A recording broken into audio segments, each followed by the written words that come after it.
Mana egib bo'ldi kartoshkani ham. Endi ustiga salgina suv sepamiz. Ozgina o'zi nami ko'p shunday bo'lsa ham yana suv sepishimiz kerak. Yomg'ir bo'ladi, nami ko'pda endi baribir yana ham bo'lish uchun sepishimiz kerakda baribir. Buni ziyon yo'q, namlikdan qancha bo'lsa, kul sepilgani ham ancha nam bo'ladi.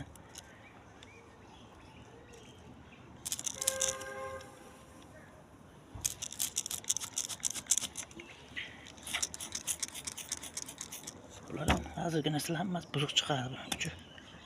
Bunday bo'lyapti.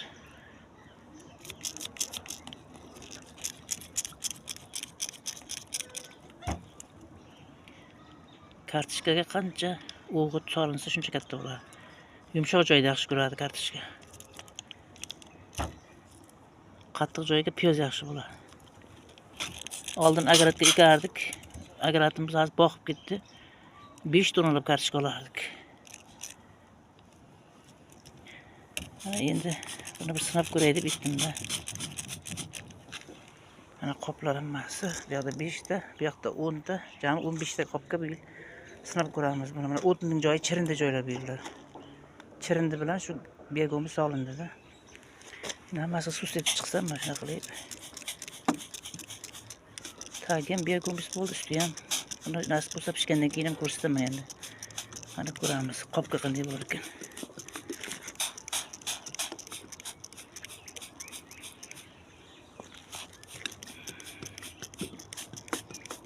Bu rossiyskiy kartoshkalar bittasi yetadi o'zi 6 ta 5 ta ko'zi hammasi bitta tana bo'lib chiqadi. Katta kartoshkadan keyin katta kartoshka paydo bo'ladi. Mayda eksa mayda bo'ladi urug'i baribir. Katta chiqmaydi. Shuning uchun katta kartoshka ekish kerak o'zi aslida. Ozgina, sozgina deganday. Ko'p joyga mayda qumaloqni ekib tashlagan bilan bo'lmaydi.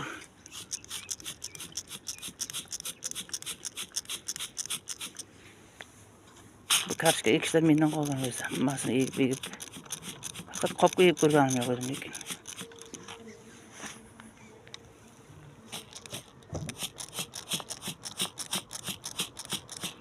Buni keyin yomg'irlarni teshamiz, ko'karib chiqqandan keyin.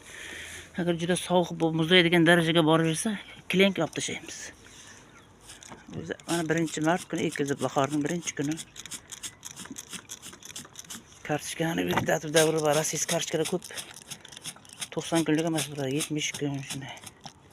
Oppoq gullab, tanasi ham, poyalari ham qalin bo'ladi. Ham shirin kartoshka bo'ladi.